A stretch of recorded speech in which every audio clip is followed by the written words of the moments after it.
Good evening, folks, and welcome to Sonofdel's Life Vlogmas. This is the, what are we on? The 28th of April. It's the 2nd of April I last did a vlog, and I've had a lot going on since, so I'll try and fit it all in as best I can.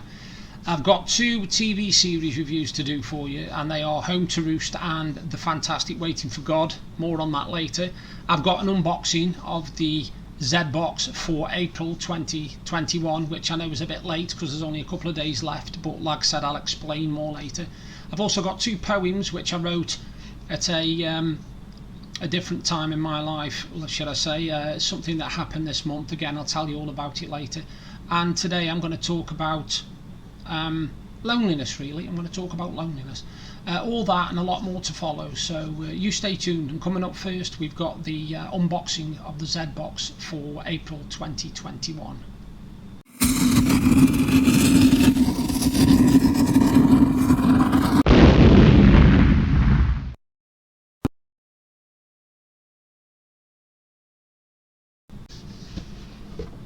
Well, here we go, folks. Here it is, the Zed Box. Sorry, hang on, let me just put the lid right back round. Zed Box for April 2021. Now, see that? It looks like just a bag, doesn't it? But when you open it, when I can get in it, that is, because my hands aren't brilliant. And I'm always intrigued when I get things in pouches because I never know what they're going to be.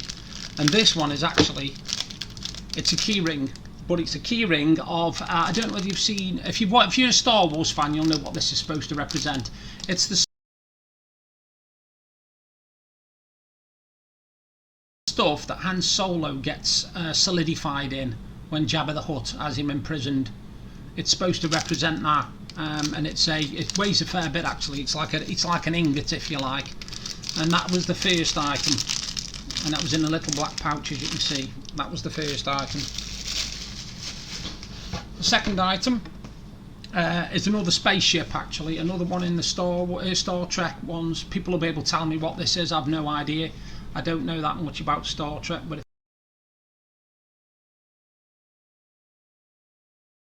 if I hold it up a little bit and move it out the light, which is there, you can see that. I don't know what it is. Somebody can tell me. Somebody's bound to tell me, because like I say, it's another one of the spaceships from Star Trek.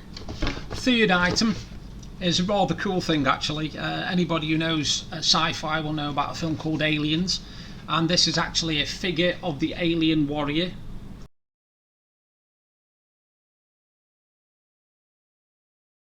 As you can see, and it's called a Vinimates Aliens Alien Warrior. As you can see on the back there, it tells you a bit of information about it. And there's the alien warrior there. Inside you can see it looks more like what's it done? It's Godzilla. But yeah, that's the alien warrior. And the fourth item, there's only 4 items in it, but I like this one actually, it's pretty cool. The fourth item is a t-shirt, obviously, and it is Super Metroid. As you can see, Super Metroid, and I think is it? Hang on, let me just see what it is. Yeah, Super Metroid. I think it's a game franchise or an anime franchise, I'm not sure. Anyway, it's there, Super Metroid, and it's a cool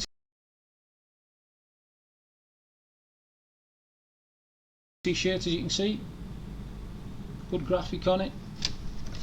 And the 4 items, I reckon, are probably worth about 35, give or take, 35, 40 pounds. So for a tenner, for £17.99, yeah, it's not bad. It's not bad. It's not the best box I've ever had, but it's good. It's up there, you know. It's got the right amount of stuff in, a bit of sci-fi in there, a nice t-shirt, a decent Star Trek figure, and that is the Zavi Zed Box for April 2021.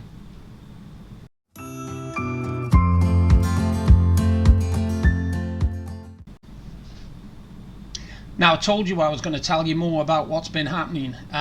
Everything was going as a normal month up until a couple of weeks ago, and Deb woke up on Saturday morning and she had pains in her stomach, and she gets these quite a bit, just little pains just down here on the right hand side, and we thought nothing of it. She took her painkillers like she normally does, but it wouldn't go away, this pain wouldn't. And Sunday morning at 6:30 in the morning, she shouted down to me because I don't know whether I told you, but I have been sleeping downstairs to keep an eye on the dog after she had a mini stroke. We didn't want to go in upstairs, but we didn't want to pine in all night, so I tended to sleep on the sofa. And I heard Deb shout me, and I knew there was something wrong because, you know, there was panic in her voice, and I went to the bottom of the stairs and she literally looked really, really ill. She did look bad. And I went upstairs, I ran upstairs to her, and I realised I was going to have to ring 111. So I rang 111 and I told them what was going on, the problems, where she was having the pains, etc, etc. And they said somebody from the hospital would ring me back within 2 hours. Well, they did ring me back, and they arranged for us to go down to the hospital at 9:45 on the Sunday morning. Now, any other time we would have been okay because I'd have been able to go in with it and I'd have stayed with it and everything would have been brilliant. But unfortunately that didn't happen because of COVID. When we got there, she had to go in on her own, and she went into the surgical assessment unit, the emergency surgical assessment unit, to see what was wrong, and had a couple of scans and such, and then she disappeared into the main building. Now I came back home thinking that I'll get a text or a phone call soon to find out what's going on. Anyway, I got a few texts off her later to say that it was suspected appendicitis. Now, I got a feeling that's what it was because of where the pain was. And they were going, because they caught it nice and early on the Sunday, they decided they were going to try and leave her on Sunday night with antibiotics and fluids to see if they could, like, you know, stop it from escalating and see if that could sort it out.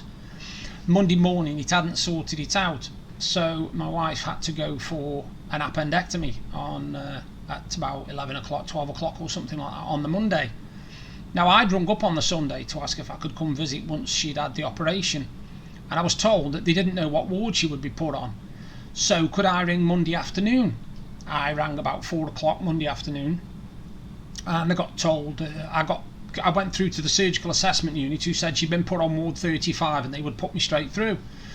And they put me through to ward 35, and I said, I'm ringing up about my wife, Deborah Skincott, and I just want to find out how she is. Anyway, the woman disappeared and come back and said, sorry, we haven't got anybody named that.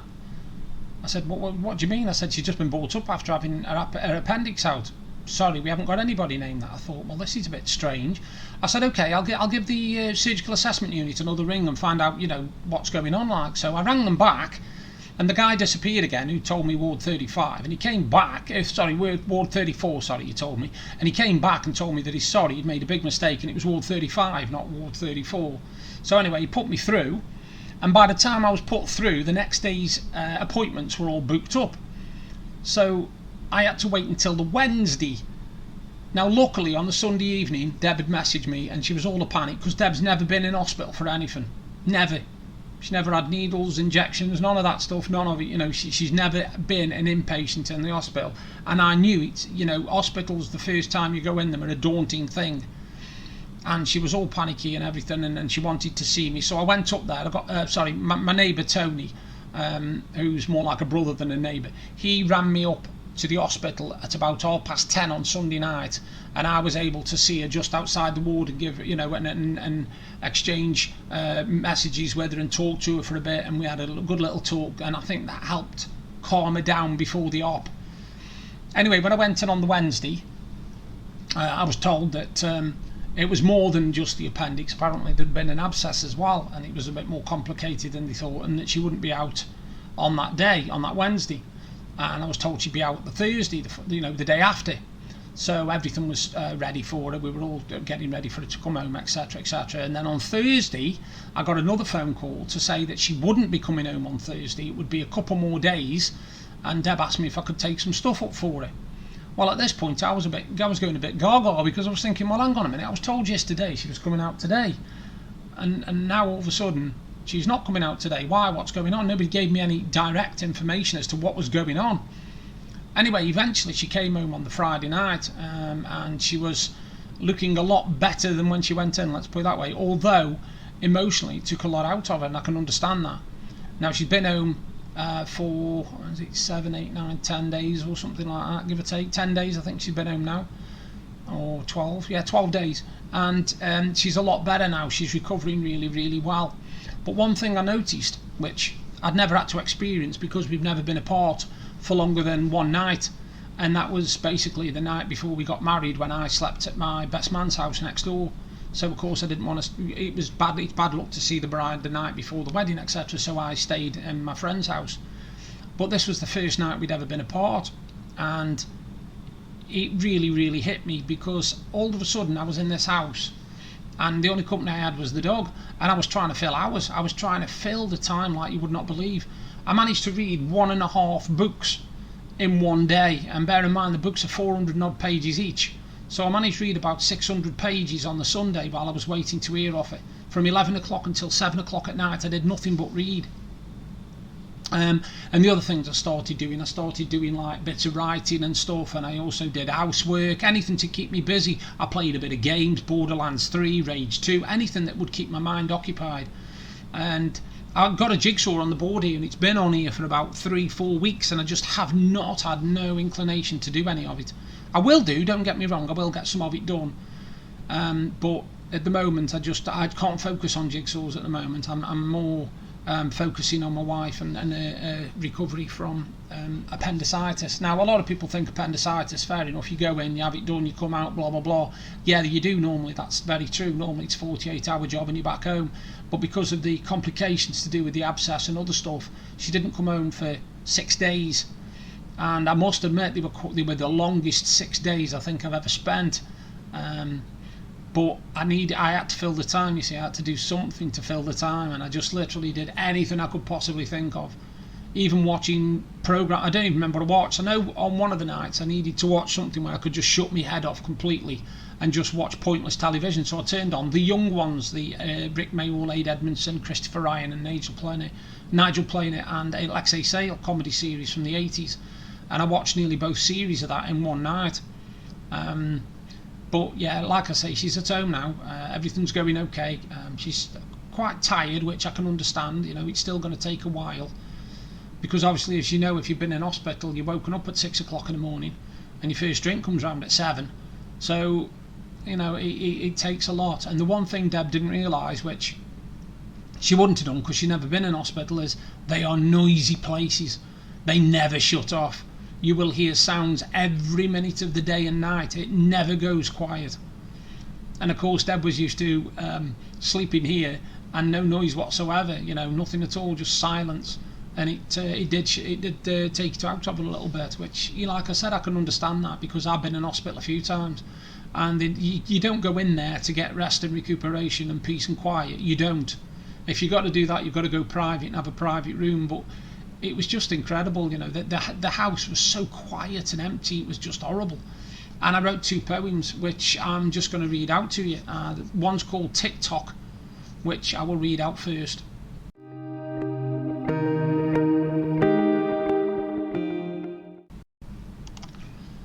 Yeah, this one's just called Tick-tock, and really it's about how the time sort of went really slow while Deb was in hospital. I never realised how slow time can go. When you don't wait for anything, the sands of time flow. When it's something you're waiting for, it seems to go in slow motion. In my heart there beats a clock for you to show you my devotion. The second hand appears to be stuck, or is it a trick of my mind? I do things to while away the hours, such insignificant tasks I find. Waiting for you to come home, it seems each hour lasts a day. In my heart there beats a clock for you, together soon come what may. The sun rises ever slowly as it welcomes in the morning. The hours of night are the longest. I yearn for another day's dawning. I close my eyes and see you. We're at home all snuggled at last. In my heart there beats a clock for you. I want the days to go fast. Tick goes the clock, and eternity seems to pass. Tock is its reply, the minute has gone at last. When I'm with you it goes so quick, the days turn to years. In my heart there beats a clock for you. It won't be long until you are here. And that was basically written just because while Deb was in hospital, the hours just seemed to drag on and on and on, and when I visited her, an hour just disappeared in the space of 5 minutes. And that's how time can get you. So yeah, that was called Tick-tock. Now, if the first poem, Tick-tock, was about how the time drags on and on and on, this poem's just called Strange, and basically it's how the house and everything about my life seemed to change while Deb was in hospital. Strange how you get used to a house with you in it, a bed that sleeps two, a morning hug and kiss, our first chat and a brew. Strange how the house seems empty, though I am still here. The dog is a comfort too. It just seems so like an incomplete house because of the absence of you. Strange to not hear your voice. I miss little things you say, each tiny inflection in your voice, a simple smile that lights my day. We have to wait, we have no choice. Strange how it's only been 3 days. It seems like an eternity. Seeing you in pain hurts me. Not long now until you are home.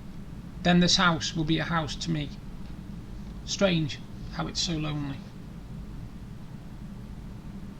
And like I said, I wrote that because after 3 days, coming up to the Wednesday, I was literally, I just wanted to see Deb just to know that she was fine and alright, and she needed to see me as well. So I just wrote that, and it's called Strange.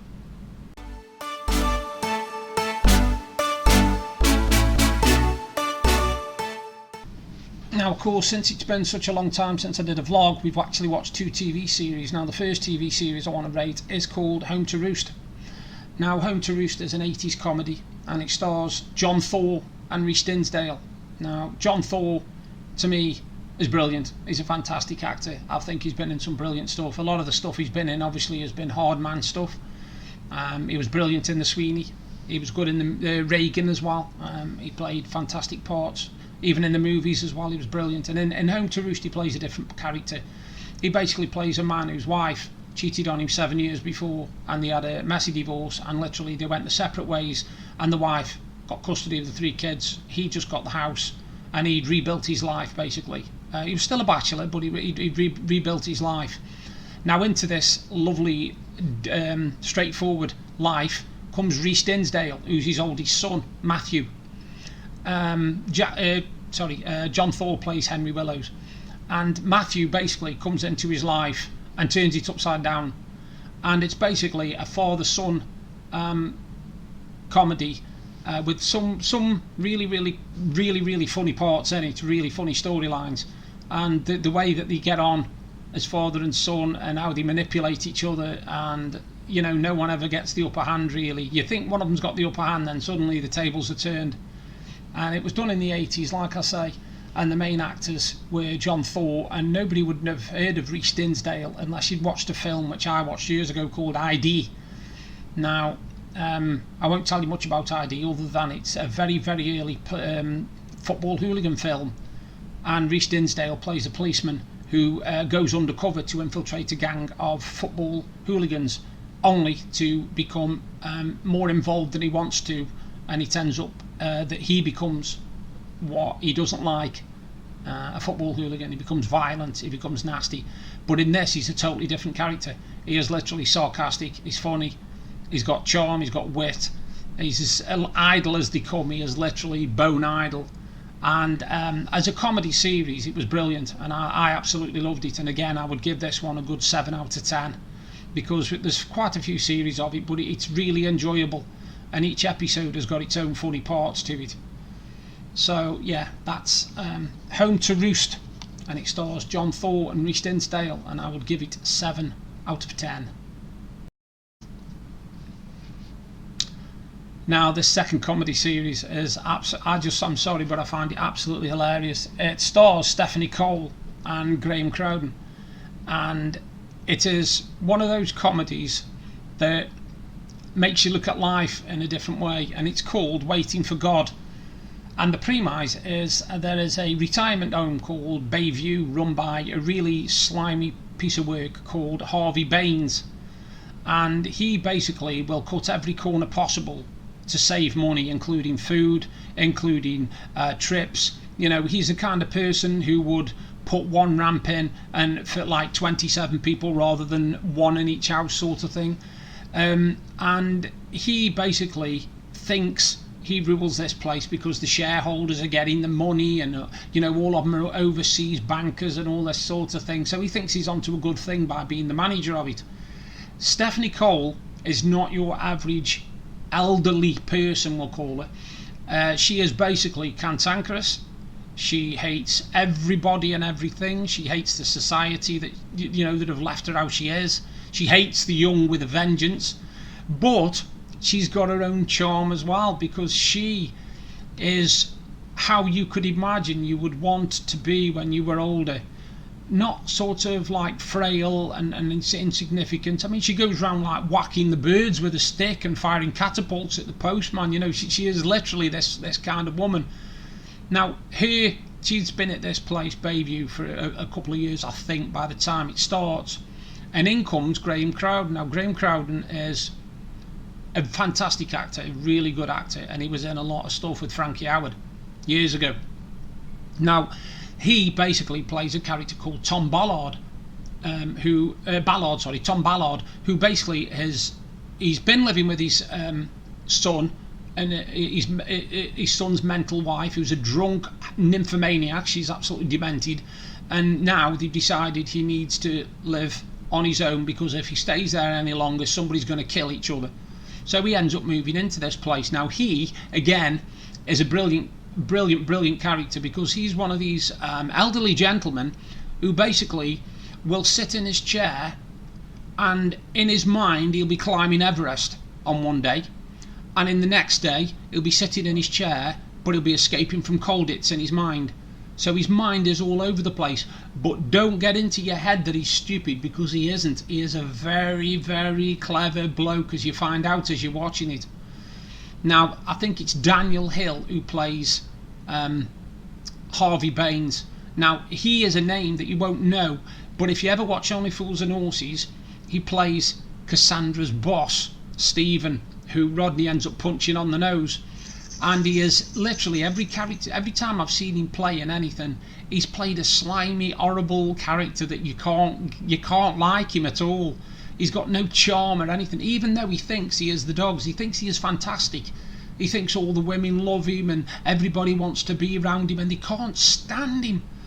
And so, as well as him facing rejections in his personal life, he's also got a little secretary called Jane, and she's played by is it Janine Duvitsky, I think her name is, and she basically worships this Harvey. She worships him, and she's as wet as they come. She is literally, he could walk all over her and she would let him. But the worm turns. I won't say any more than that, but it's a fantastic series. There were 5 series of it, and again, it's a brilliant series, and this one I would definitely give 9 out of 10. Waiting for God is basically what we've been waiting for, because you watch it and you think, I won't be like that when I'm that age.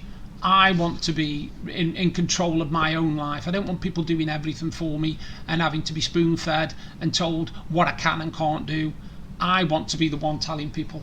So yeah, like I say, it stars Graham Crowden and Stephanie Cole, and it is my 9 out of 10 comedy series, Waiting for God.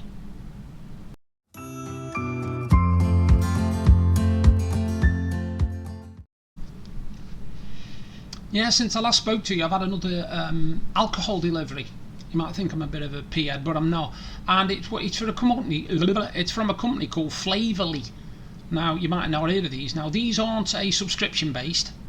You can actually just go on and buy whatever offer they've got on at the time.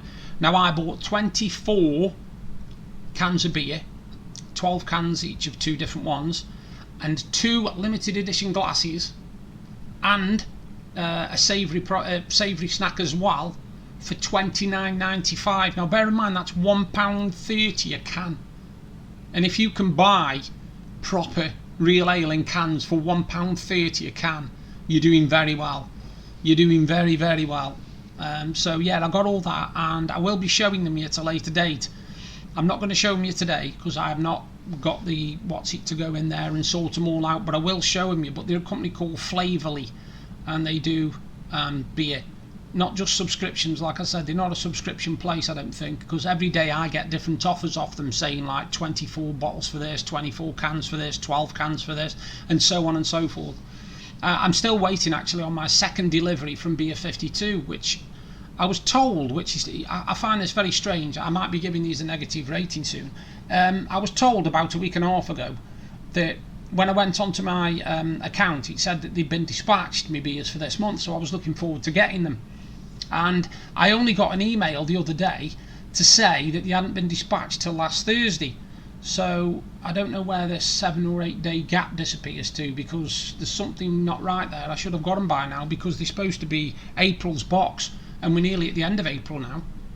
So I'll keep you informed on that one. The other thing we've been doing is we've been watching some films only in the last couple of nights. But anybody who likes sci-fi, we love our sci-fi films. Me and Deb absolutely love sci-fi. And last night we watched The Core, which is a brilliant film, which I'll just tell you about in a minute. We watched Deep Impact, another fantastic older film. And we watched a new film which was made in 2020, and it's the latest disaster film, and it's called Greenland. And it stars... I'll remember his name in it, Gerard Butler. Now, as soon as I saw Gerard Butler and Comet, I immediately thought, action film. This is going to be an action film where he comes along, big American superhero, saves the day, and everybody lives happily ever after. Don't think it's that. If you think it's going to be that kind of film, you're wrong. And if the reason you're not going to watch it is because you don't want to see him in another action film, watch it, because it is not an action film as such at all. It's basically about a comet that's heading to Earth. All of Earth have been told that there's nothing wrong and it's going to pass harmlessly, and that there's only going to be a couple of little things dropping. It's not the case at all. It's going to be an extinction level event. There are going to be millions dead and not many left by the time it's finished. And Gerard Butler basically plays an architect and designer of houses who gets selected by the American government, basically, along with 800,000 other people, to be saved. And I can see why he was going to be saved, because obviously he's an architect and a designer, and when you come out after 2 years of being underground, of radiation or whatever, then you are going to need somebody who knows how to build. So I can understand why he was saved, but it's not about that. It's about basically the journey they have to make in order to make sure they get to this bunker on time. And absolutely everything that can possibly happen happens. They have such bad luck, it's unreal. Including, what it is when they get to this base, they get given a bangle which shows that they're eligible for to go in the actual bunker.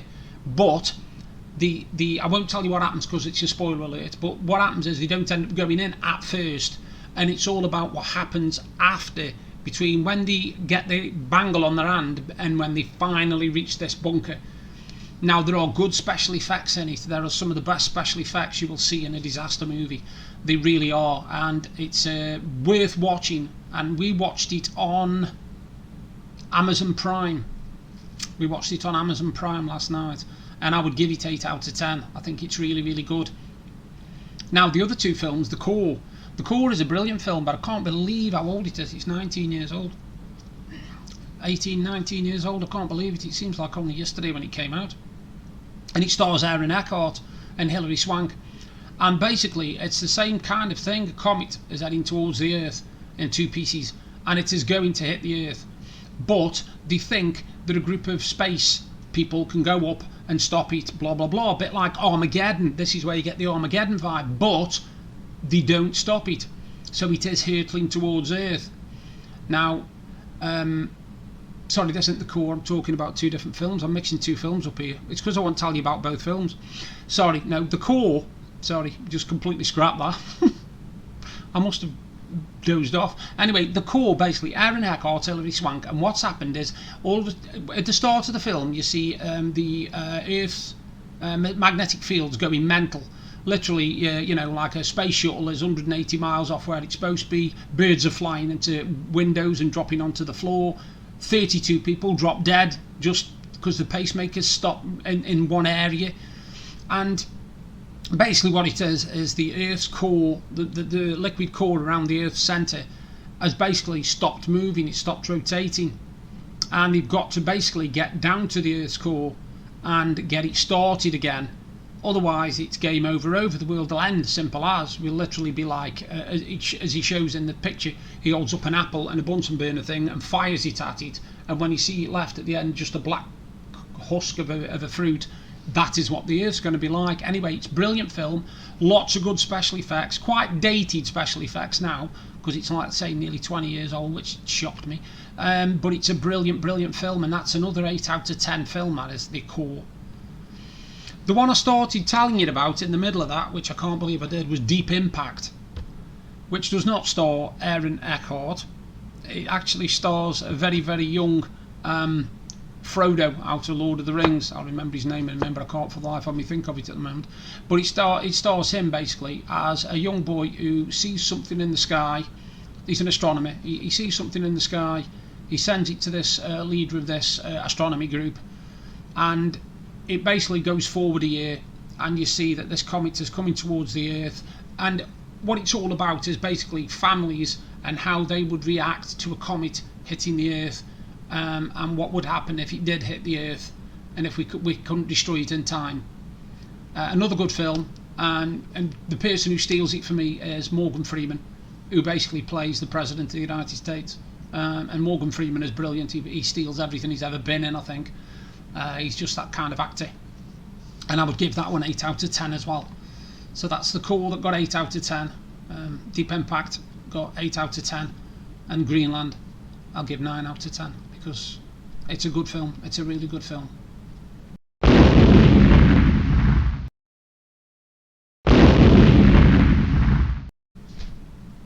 Not much else to say really, except other than I will leave the final word to the weather. We've been having some really nice weather lately. Me and Deb have been sitting out on the decking for 6-7 hours a day, chatting to the neighbours, and just literally being grateful for life, if you know what I mean. Since I last spoke to you, we've had a member of my family, not my family but distant family, pass away. My nephew has had an operation on his foot. Another nephew is going in on Friday for having an operation on his hand. So it's all happening. People are going in and out of hospitals, and some people are passing away, and that's what life's about. That's what life's about. And this person who passed away was only 49, and basically what happened was he had a massive, really unusual stroke, which basically completely exploded his head. He literally, inside his head, frazzled. He was not the same person.